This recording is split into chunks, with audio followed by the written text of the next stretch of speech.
¿Qué tal a todos? Muy buenos días. Ya estamos en vivo en esta conferencia para continuar con las actividades por la Semana Temática del 11 de febrero, Día Internacional de las Mujeres y las Niñas en la Ciencia, que está desarrollándose aquí en nuestra facultad. Soy Susana Paz, soy parte de la Secretaría de Comunicación y Difusión de la Ciencia de nuestra facultad y es un gusto saludarlos a todos. Ojalá que se sigan uniendo para acompañarnos en este segundo día.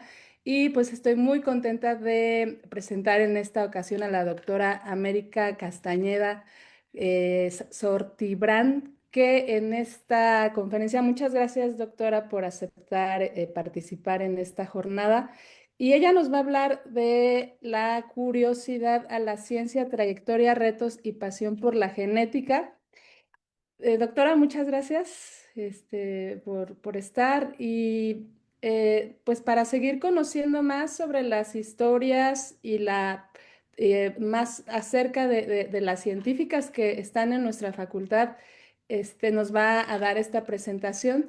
Pero antes de eso, antes de que inicie con su plática, les voy a hablar muy brevemente de su trayectoria, una semblanza solamente muy breve.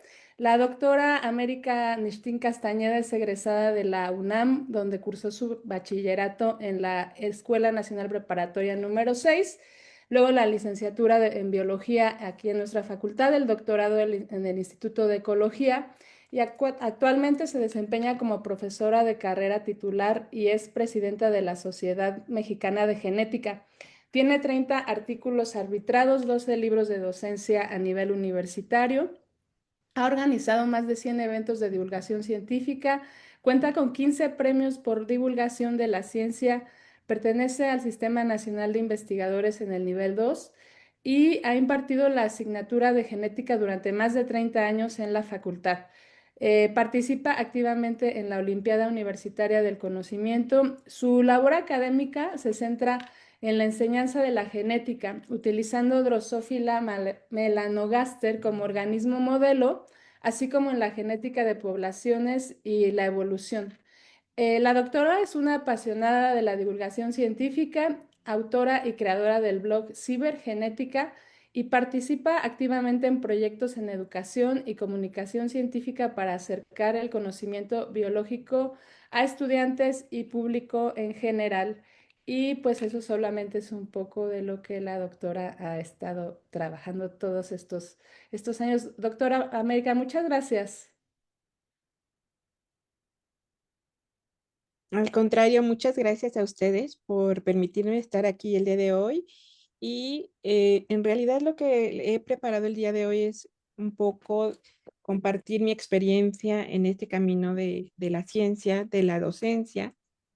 Y en ese sentido, pues es muy importante para mí la formación de nuevos estudiantes. Y por eso, en 2010, gracias a la colaboración con la doctora Laila Michan, creamos este blog de cibergenética en el cual guardamos muchos ejercicios de genética, inclusive pusimos material que creímos necesario para los departamentales de genética en el antiguo plan de estudios de biología de 1997, pues teníamos departamentales. Ahora en el plan 2025 no los tenemos, pero de todas formas creemos que el tener ejercicios de materias afines, como es bases genéticas de la vida, puede ser muy valioso para los estudiantes. A su vez, bueno, pues sí, ya en el plan 97 existía lo que llamamos talleres, que eran, bueno, son todavía porque siguen existiendo asignaturas obligatorias del plan de estudios en el que se formaba a los estudiantes y tenemos una asignatura análoga que todavía no está en circulación del plan 2025, pero que tiene la misma finalidad de formar a los estudiantes.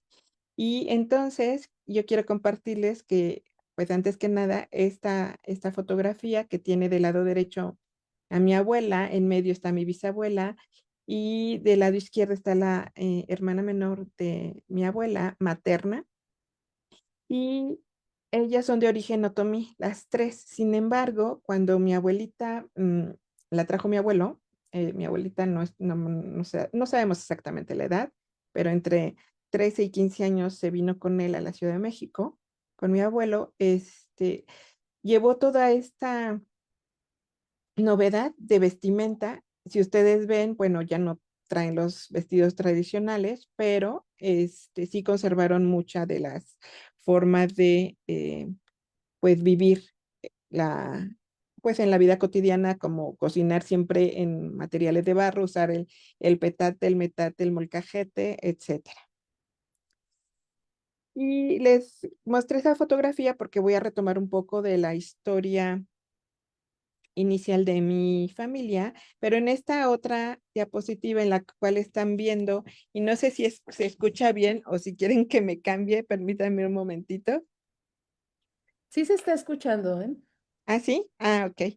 Es que como están podando el pasto, pensé que a lo mejor no se podía escuchar.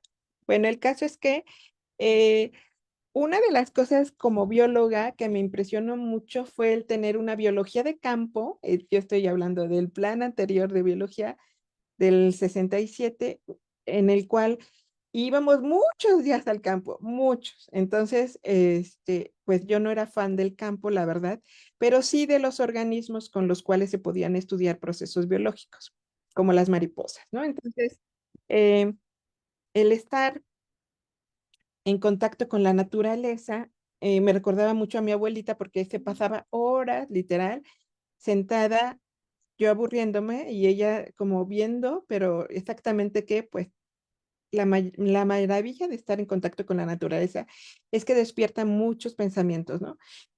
¿Qué estamos observando? ¿Cómo, desde dónde sale el sol? ¿Dónde se oculta?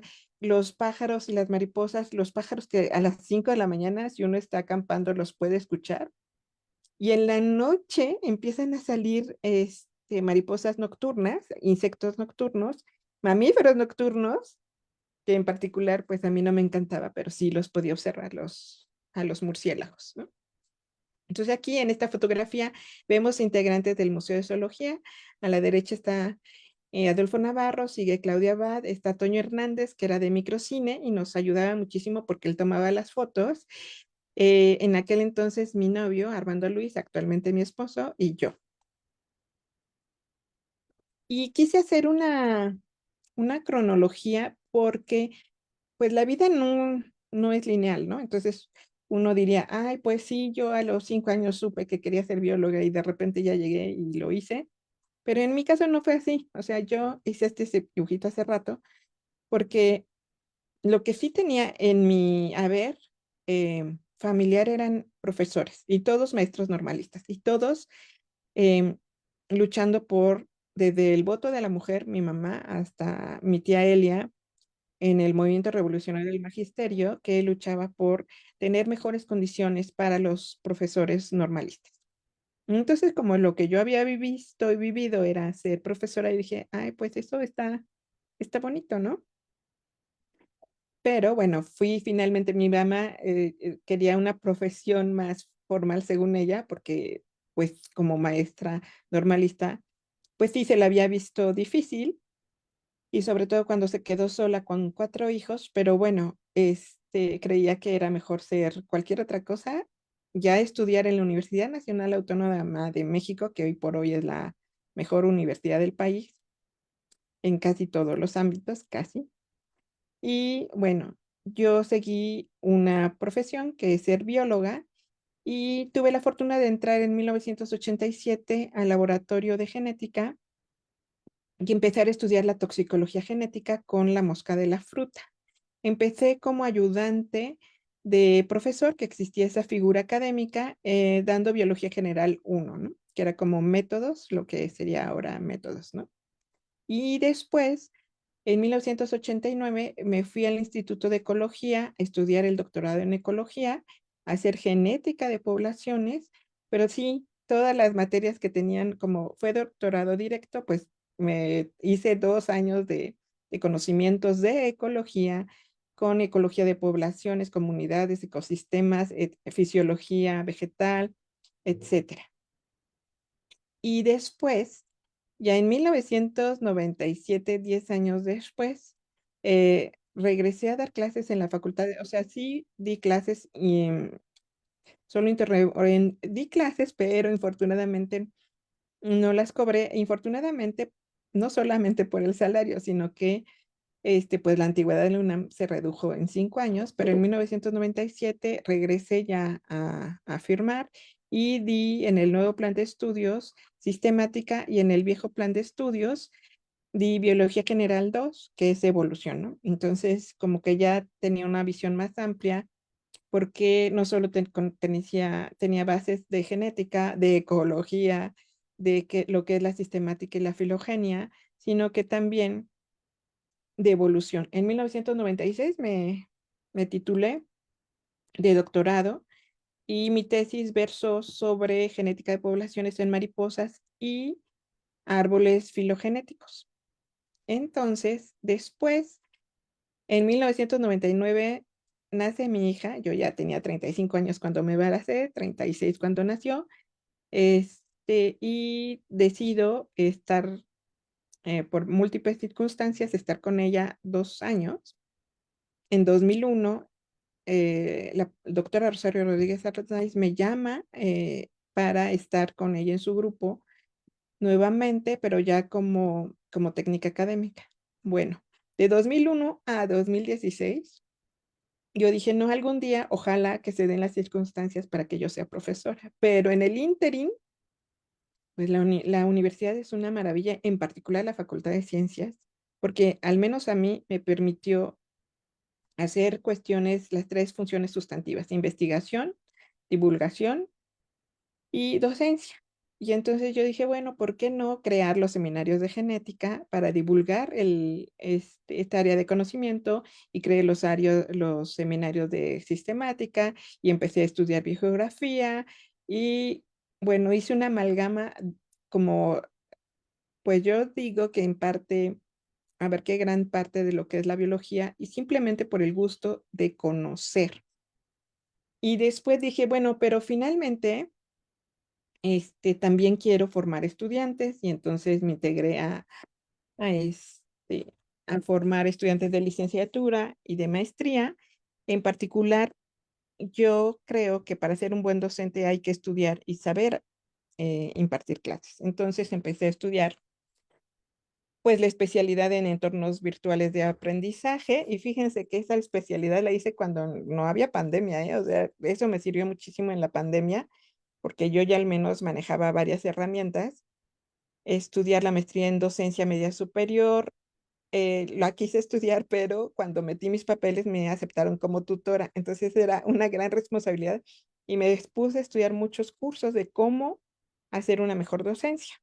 A su vez, también tuve la oportunidad de dirigir tesis de maestría en toxicología genética, en genética poblaciones y en genética forense. Entonces me di cuenta que pues la genética es transversal, su conocimiento es transversal a cualquier área de la biología, lo cual pues me da muchísimo gusto porque pues yo me dedico a la genética. Finalmente, ya en 2016 que renuncié a mi definitividad y a mi plaza de técnica académica y concursé y afortunadamente gané ser profesora asociada B y que ha sido bueno, después hace, etcétera, pero lo que más me interesaba de ser profesora y llegar a ser titular era tener una línea de investigación propia. Y actualmente, bueno, desde hace algunos años, desde el 2009, empecé a interactuar con personas de otros institutos, pero ya hace 2 años empezaron a buscarnos del Instituto de Biotecnología de la UNAM y del Instituto de Física de la UNAM, otros investigadores. Pues este es el bichito con el que trabajo, que para mí pues es una maravilla. Se llama Drosophila melanogaster. Tiene el tiempo de generación es de 10 días a 25 grados centígrados, 60% de humedad. Tenemos mucha progenie. Una hembra puede ovipositar 500 huevecillos y en general se pueden estudiar muchísimas cosas, desde cuestiones termodinámicas que ahorita estamos haciendo, hasta formas de herencia, pasando por enfermedades neurodegenerativas, etcétera. Y es tan bueno este organismo que podemos usarlo para enseñar. Y nos dimos cuenta que podíamos usarlo para integrar conocimientos de muchas áreas, ¿no? De tecnología, de ingeniería, de arte, y en ese sentido nuestros alumnos son muy buenos, o sea, realmente ellos pueden crear imágenes de, de lo que nosotros les pidamos, pero ellos en particular hicieron muy buenos dibujos de una forma de herencia, que es herencia ligada al sexo, y ahí nos empezamos a dar cuenta que no podíamos empatar o sea, manejamos también las matemáticas en genética, en genética clásica, y queríamos empatar el conocimiento de la probabilidad. ¿Cuál es la probabilidad de que tú tengas un hijo con esta característica? Bueno, de que el gatito tenga un hijo con cierta característica. Y nos dimos cuenta que nos estaba costando mucho trabajo a los profesores de que estábamos en el proyecto PAPIME, empatar la biología con las matemáticas. O sea, podían contestar perfectamente un cuadro en el que uno vierte las probabilidades de tener cierto tipo de descendencia, pero cuando les preguntábamos acerca del proceso biológico que subyace estas probabilidades, les costaba mucho trabajo.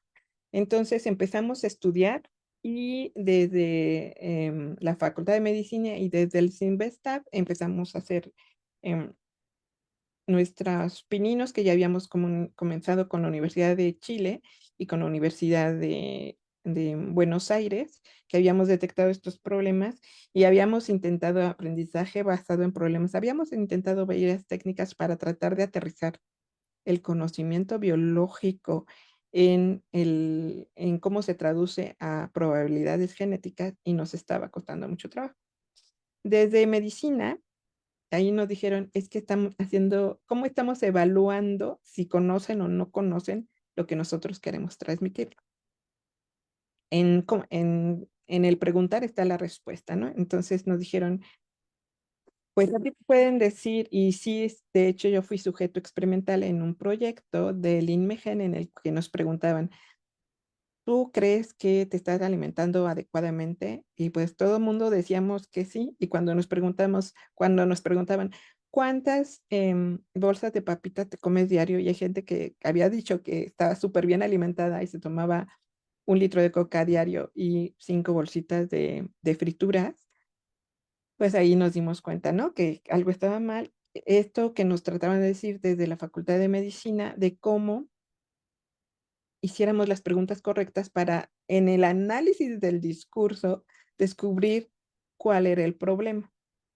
Bueno, estamos en eso, bueno, ya estamos escribiendo el artículo con unos investigadores del CINVESTAB y ya publicamos con la Facultad de Medicina y efectivamente nos dimos cuenta que hay otro tipo de análisis que no estamos acostumbrados, o al menos yo en ciencias experimentales soy más de estadística, y aquí encontrar en el lenguaje lo que está respondiendo el alumno y a través de este lenguaje incidir.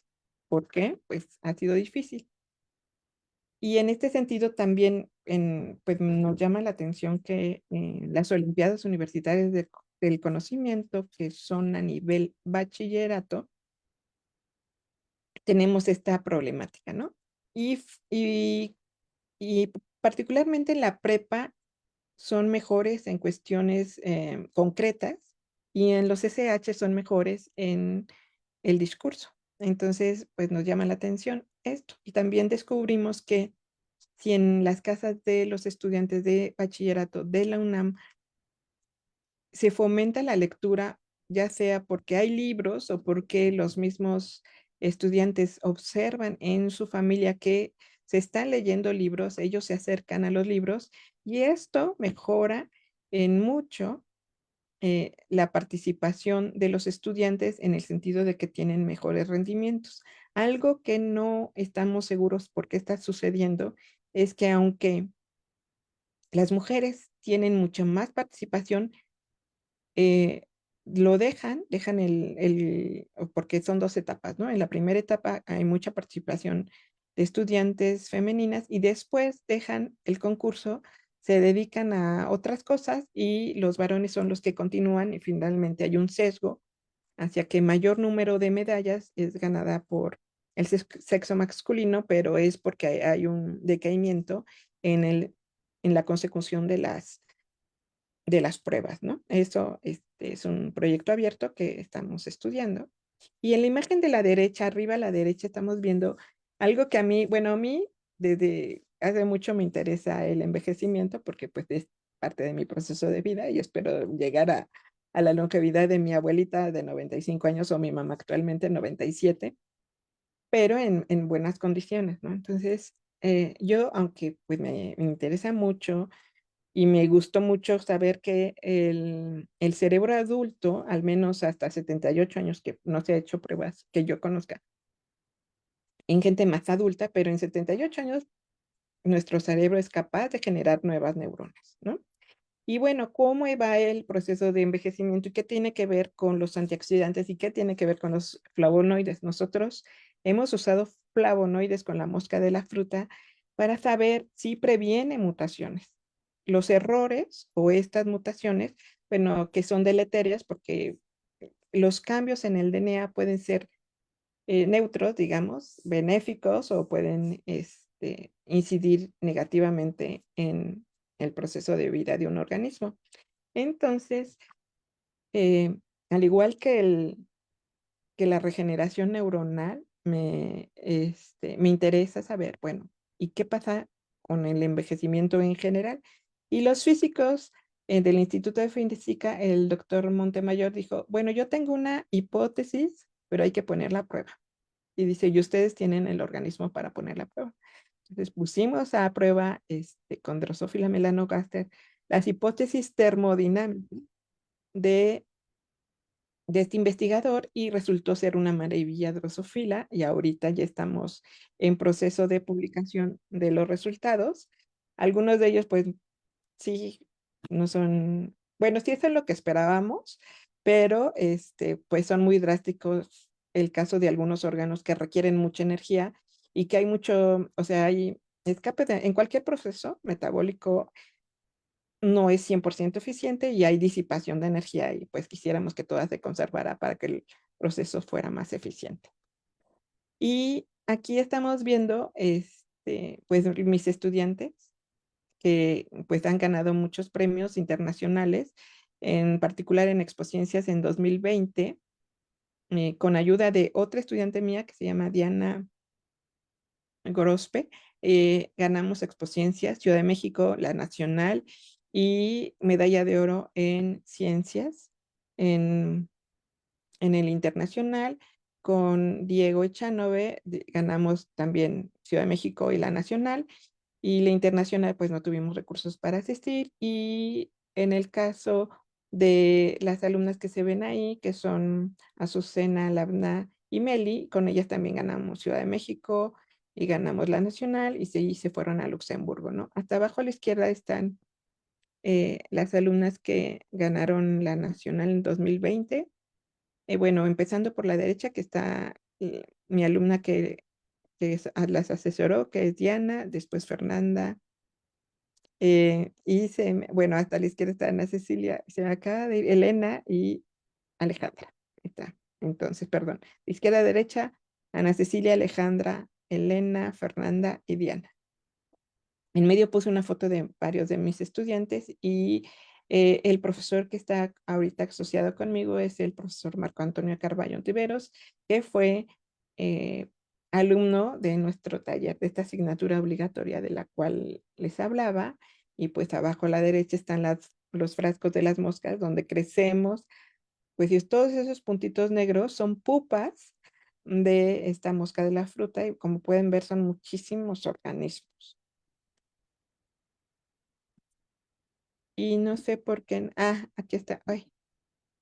Entonces, estuve pensando en cómo, aunque ha sido un poco atropellado mi llegar a ser profesora, qué es lo que me ha permitido estar en estas tres actividades, como es la investigación, la docencia y la divulgación. Y yo creo que es en gran parte el tener redes de apoyo. Redes de apoyo desde la familia, los colegas, los estudiantes, tener como las raíces de dónde provengo como muy claras y muy firmes. Y eh, fíjense que hice para un artículo que publicamos este año, mi alumna ahí que se ve Carolina, lo publicamos un grupo de investigadores en genética forense.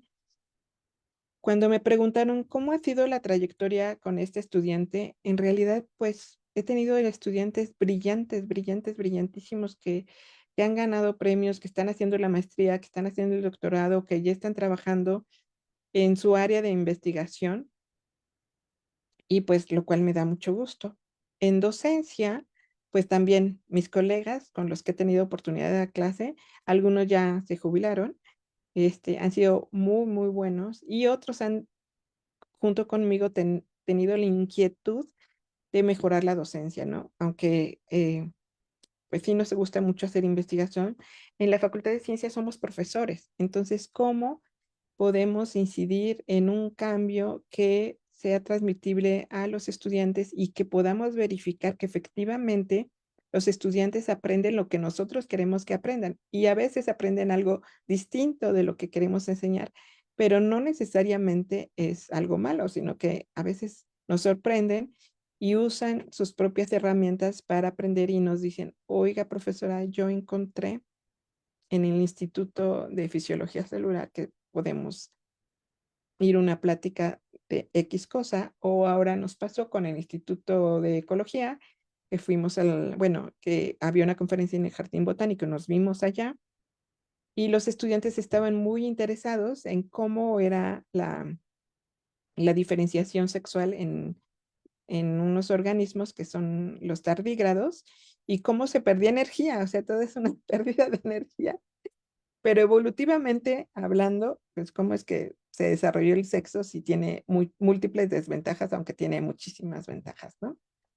En investigación les digo que estamos haciendo investigación educativa desde la idea de conjuntar, mejorar los procesos de enseñanza-aprendizaje y también los físicos estamos viendo cuestiones termodinámicas y con el biotecnología y fisiología celular ahora, cuestiones epigenéticas, porque aunque, pues, según nosotros, pues, la mayoría de los procesos tiene una base genética, ¿cómo se modifica la expresión de estos genes a través de las cascadas de regulación génica? Es decir, se van así desde que se forma el cigoto, se une el ovocito, bueno, el óvulo con el espermatozoide y se van encendiendo y apagando genes, encendiendo por eso, aunque todas las células de nuestro cuerpo tienen el mismo genoma, pues son muy distintas las células de la piel que las células del hígado, que las células del intestino o las esqueléticas, las musculares, etcétera.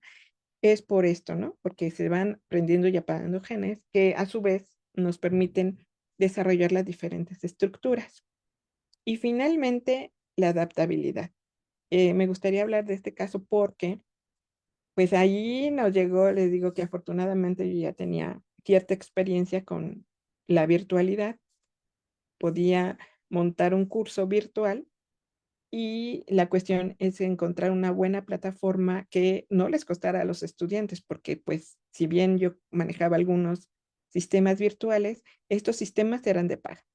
Entonces, la UNAM también se puso las pilas, nos permitió el Zoom, que ahora mismo estamos usando, y en ese sentido, pues tener aulas grandes, habilitadas, nos permitió hacer prácticas caseras ahí con herramientas muy, muy sencillas y que tenemos todos en la cocina y comunicarnos, ¿no? Si bien es cierto que pues el gasto también de celular para los estudiantes podía ser oneroso, también se vio la forma de que la misma Facultad de Ciencias donara computadoras y los estudiantes pudieran tener acceso a las clases a través de Zoom. Y déjenme ver. Tacata. Ah, bueno, no, esto ya es pues otra vez mi familia. Y básicamente eso era lo que yo quería compartirles. Bueno, ahí a la derecha se ve mi abuelito y pues así se ve como zapatista, ¿no? Pero en realidad no, no era así. Pues no sé, Susana o Carla. Sí, pues muchas gracias por contarnos todo esto sobre todo es muy, muy interesante todo el tema familiar que nos compartes, también con tantas mujeres alrededor, ¿no? Y que te impulsaron. Hay varias preguntas. Gerardo pregunta si hubo algún punto de quiebre o duda en tu trayectoria en el que te replanteaste seguir en la ciencia. Ay, sí, muchas veces, pero un punto de quiebre fue cuando nació mi hija, porque pues bueno, lo voy a decir así, ojalá no esté viendo, pero bueno, ayer tenía un sujeto experimental, este, a la mano, ¿no? Entonces, ¿qué hacía? ¿Qué dejaba de hacer si tú le ponías algo en la boca, limón? ¿Cómo lo iba a tomar? Permitirle subir una escalera hasta cierto punto, ¿no? Porque todavía los bebés de repente, de 1 año y medio, todavía no tienen muy bien estructurado lo que es aunque sí tienen miedo a las alturas desde que gatean, la percepción de las distancias les cuesta, ¿no? Entonces, ahí sí fue cuando yo dije, híjole, aquí puedo hacer ciencias y no tengo que salir de... Bueno, no sé. Ujú. Sí, sí, creo que es difícil ser mamá y científica. Ujú. Sí que ha sido uno de los temas a lo largo de las pláticas que hemos tenido oportunidad con las científicas de la facultad, el tema de la maternidad, ¿no? Que combinarlo, pero de todas maneras siempre les va bien, ¿no? Es exitoso. Pues no sé, para que lo diga la descendencia, ¿no? Pues sí, Porque ¿verdad? Que pongan sus no quejas podemos aquí. decir una cosa. Cualquier queja también la pueden poner si quieren. Pregunta Lourdes Rosas si, bueno, ¿cuáles serían los obstáculos estructurales que enfrentaron las científicas que nos estabas platicando, pero también los que tú consideras que persisten en la actualidad para las mujeres en la ciencia y los tuyos? Bueno, esto que nos decías, esta parte de la vida, de la maternidad y de esta parte, pero ¿qué más nos podrías decir que tu experiencia te dio o te ha dado o que tú ves en tus alumnas, supongo? Sí, yo creo que sí tenemos problemas estructurales tremendos y yo lo he escuchado, bueno, con ahora ya fallecida Julieta Fierro. Por ejemplo, no tenemos una guardería o sea, en la Facultad de Ciencias, ¿no? Entonces, ni siquiera yo anoté a mi hija en el sistema. Son tan poquitos lugares, son más de 300,000 académicos. Imagínate que la mitad seamos mujeres, suponte que 100,000 y que de esa 50,000 quieren ser mamás o 20,000, en donde hay lugares para que nos apoyen a las madres, que podamos dejar a nuestros hijos cierta cantidad de tiempo, ¿no? Entonces, pues tenemos que buscar por fuera, porque pues sí, hay algunas afortunadas que pueden tener a sus hijos en las guarderías e hijas en las guarderías que nos proporciona la UNAM, que es una en Ciudad Universitaria. Pues si alguien conoce otra, porque bueno, hace más de 25 años que no he solicitado yo información al respecto, pero creo que es muy poquita. Otra cosa es cuando te embarazas y estás en el doctorado, ¿no? O en la maestría, o en la licenciatura, o en la prepa.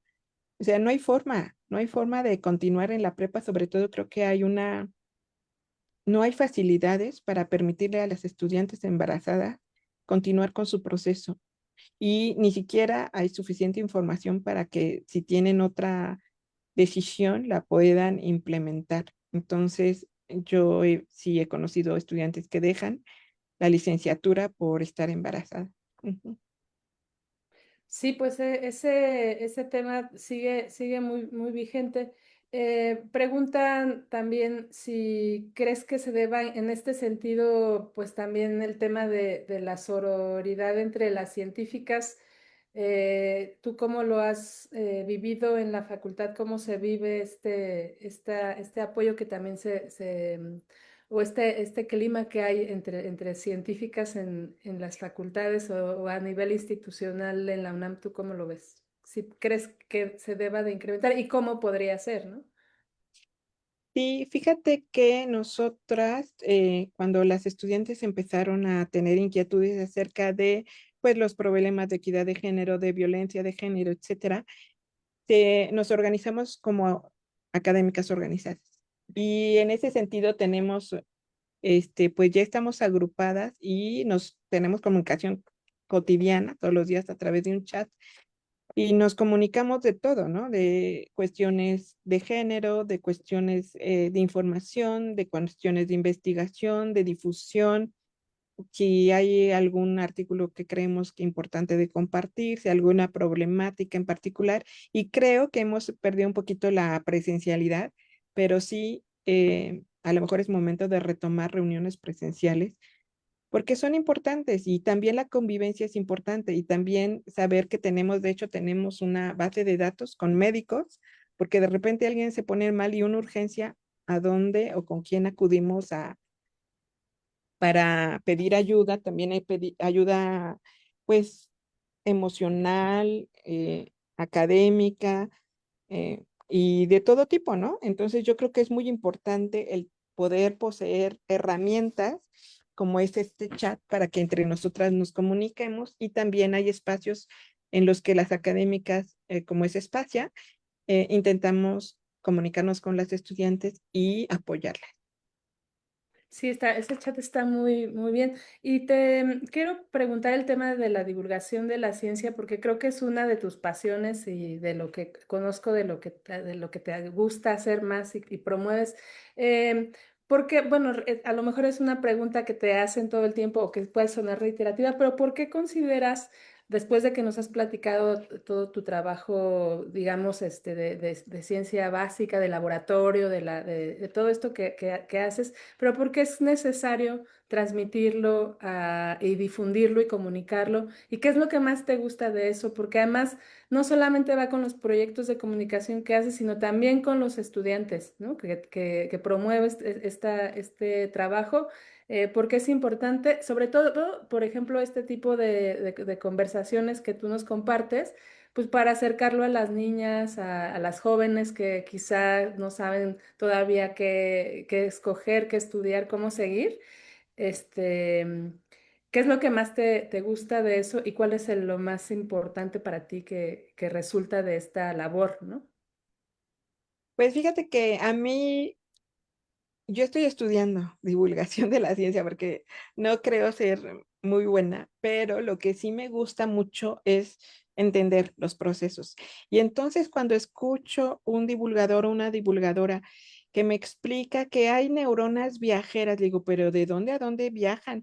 O hay cuando nace tu bebé es una explosión de oxitocina que no solo te produce apego, sino que es un momento en el cual vuelves a poder abrir caminos neuronales y aprender rápido. Tienes que aprender rápido cómo manejar a un bebé, porque no, o sea, pues uno puede tener múltiples miedos de que, ya se fue de lado, se puede vomitar, cómo va a dormir, etcétera, etcétera.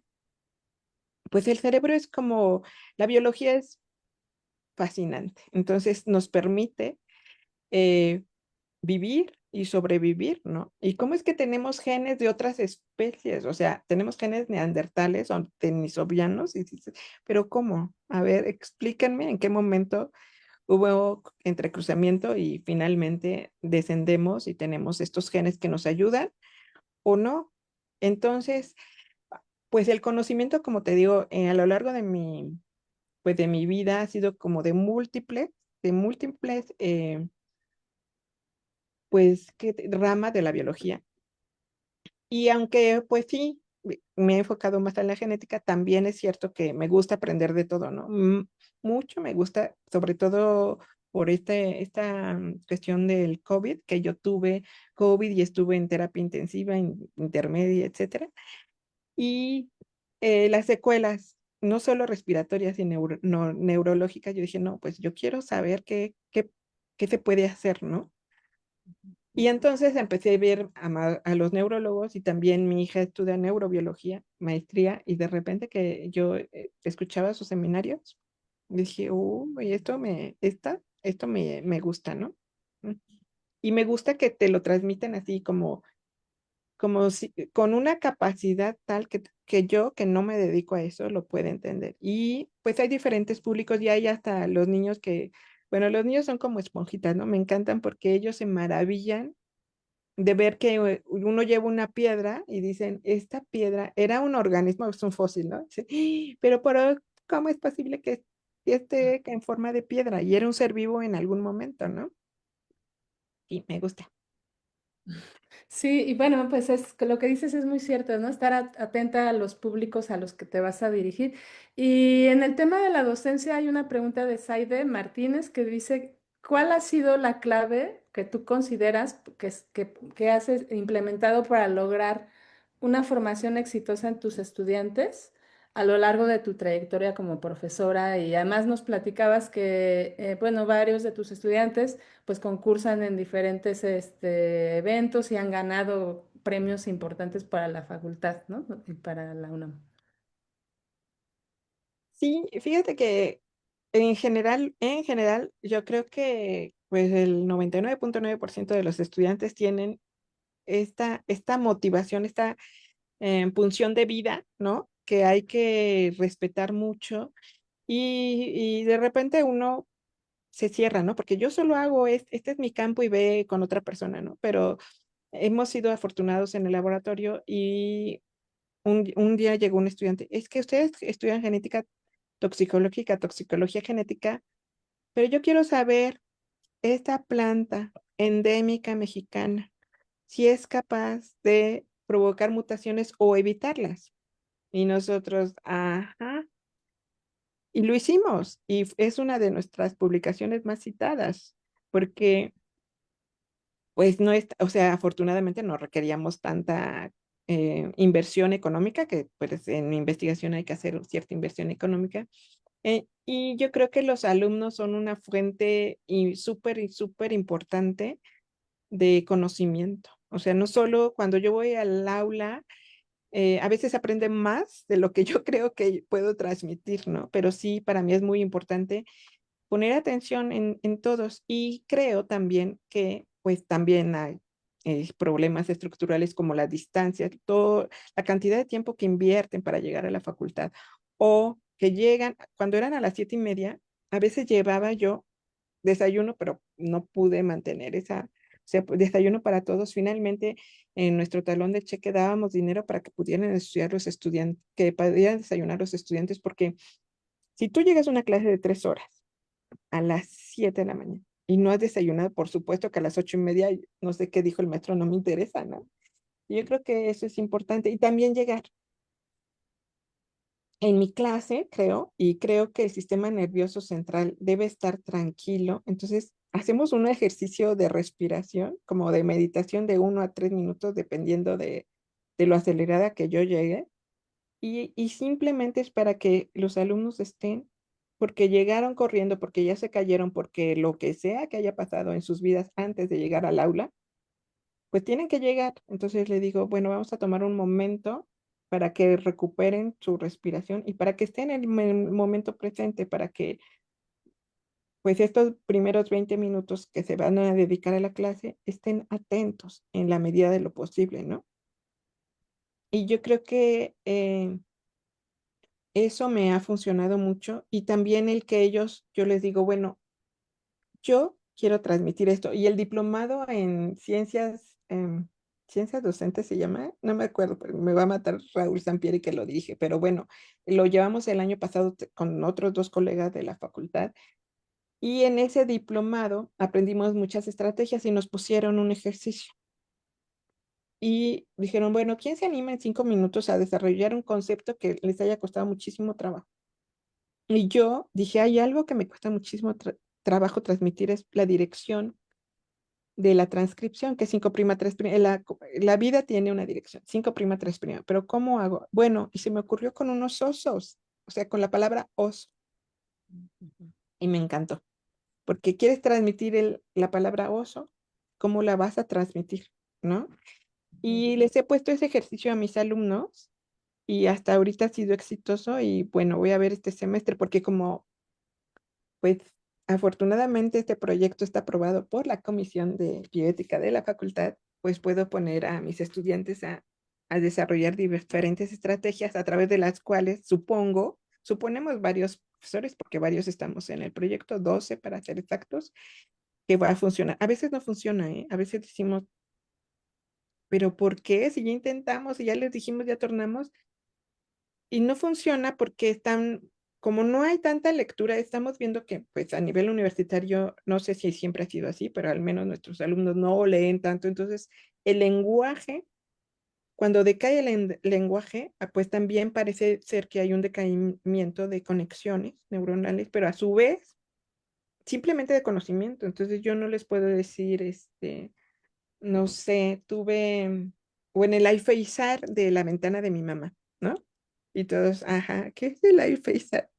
Y hay un cuento muy bonito que ahora les voy a poner, que es de unos dragones, porque estoy en un círculo de lectura con Jenny Padisic, y estoy casi segura que es un cuento de una hoja, y casi segura que la cuarta parte de las palabras que se dicen ahí no las van a conocer.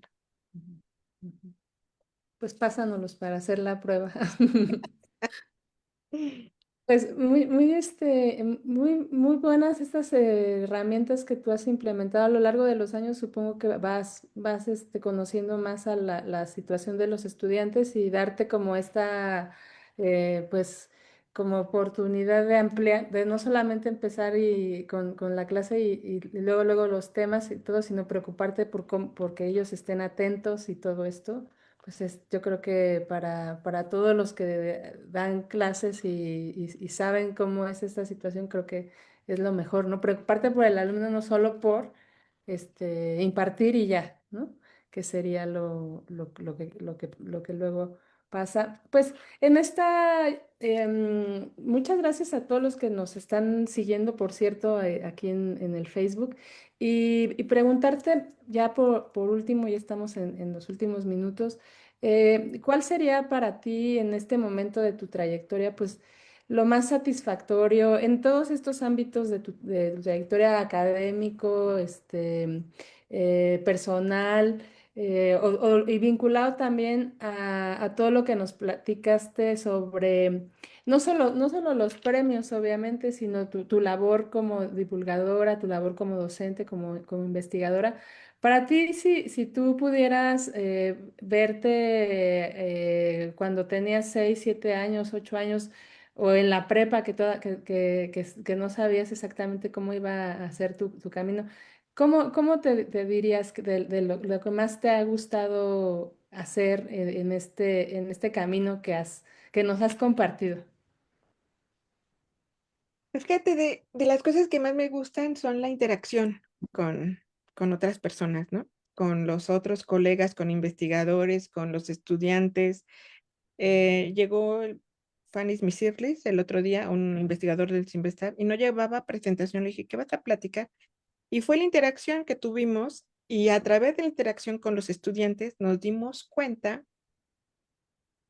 que no conocían ciertos conceptos que queríamos que supieran, ¿no? Y es platicar y acercarte y que el alumno tenga la confianza de decirte, no te entendí. Es muy difícil, ¿eh? O sea, yo veo que a veces no entienden y no te lo dicen. Ahí lo vimos, o sea, ya habíamos explicado dicho tornado y no te entiendo, ¿no? Y también la perspectiva de género, o sea, estamos recuperando a Nettie Stevens, a Rosalind Franklin, a Lillian Morgan, y ven cómo era diferente, ¿no? Y también cómo es diferente la cultura, ¿no? Por ejemplo, me dicen, ay, usted siempre trae blusas mexicanas, ¿no? Y yo decía, pues traemos, es nuestra cultura, ¿no? Y ellos, por ejemplo, y los estudiantes también, que dicen, sería bueno ver cómo los prehispánicos cultivaban el teocintle y ahorita pues ya está el maíz, pero, o sea, qué tan importante era para la nutrición, por ejemplo, ¿no? O sea, si necesitamos ladrillos para construir una casa, si necesitamos proteínas y no son tan grandes los granos de maíz y son más azúcar, pero eso es ahora, ¿no? ¿Qué más había? ¿Por qué no comemos insectos como antes? ¿Qué aportaciones, qué necesitaríamos para degradar estos insectos? qué dice nuestra genética acerca de cómo somos humanos. No, no, no, no. Y las preguntas que ellos tienen, o sea, cuando se atreven a preguntar, que muchas veces es por escrito, yo les pregunto, ¿qué aprendiste? ¿Qué quieres aprender? ¿Qué te gustaría aprender? Y de repente hay preguntas súper, súper buenas, que muchas de ellas, pues les digo que sí, efectivamente podemos investigar y algunas de ellas están como, pues todavía no sabemos, ¿no? Todavía no conocemos y está difícil si no conocemos cuestiones básicas de física, biología, matemáticas, química para poder contestar. Ujú. Pero lo que más me gusta es la interacción y creo que en pro de nuestra vida espiritual, emocional, física, es bueno propiciar las interacciones entre personas. Sí, y ahora es más complicado. Bueno, lo vimos después de la pandemia, ¿no? Que se dio, muchos estudiantes cursaron la prepa en línea totalmente y eso ha generado como cierto, bueno, pues muchos retos, ¿no? Para esta parte que tú dices que es tan necesaria para todo el ser humano. Pues muchísimas gracias por esto que nos compartes. Y ya saben, a todos las y los estudiantes, pues acérquense al laboratorio de la doctora América Castañeda. Está abierto para que vayan y hagan sus preguntas y después, como nos contó, pues se puede hacer incluso hasta un artículo. Entonces están abiertas sus puertas del laboratorio, no duden en ir. Bueno, ya los estoy invitando, pero pues si quieres para finalizar, doctora, si tú los invitas las invitas a que se acerquen y pues todo esto que nos platicas creo que puede, pues no sé, ser una buena, ilustrar una historia de éxito en este camino de la ciencia. Pues sí, todas y todos están invitados al Laboratorio de Genética, Evolución y Educación. Pueden hacer su servicio social. Tenemos abiertas formas de titulación varias, seminarios, apoyo a la investigación, tesinas, tesis. Y somos conscientes de que sí hay un sesgo y una diferencia por género, pero estamos como muy abiertos a todas las posibilidades en la medida también de las posibilidades de nuestros estudiantes. Y pues muchas gracias por la invitación. Estoy muy contenta de estar aquí. Pues gracias a todos también a los que nos siguieron. Esta presentación y esta conversación se va a quedar aquí en el Facebook para que la puedan compartir. Les agradezco mucho y pues los invito y las invito a que sigan las actividades de toda la semana que van a seguir con conferencias, conversatorios, el concurso, la premiación del concurso Puertas Naranjas que es mañana. Entonces... Síganos en estas transmisiones y muchas gracias. Nos vemos a la siguiente conferencia y pues gracias, gracias doctora nuevamente. Gracias a ustedes.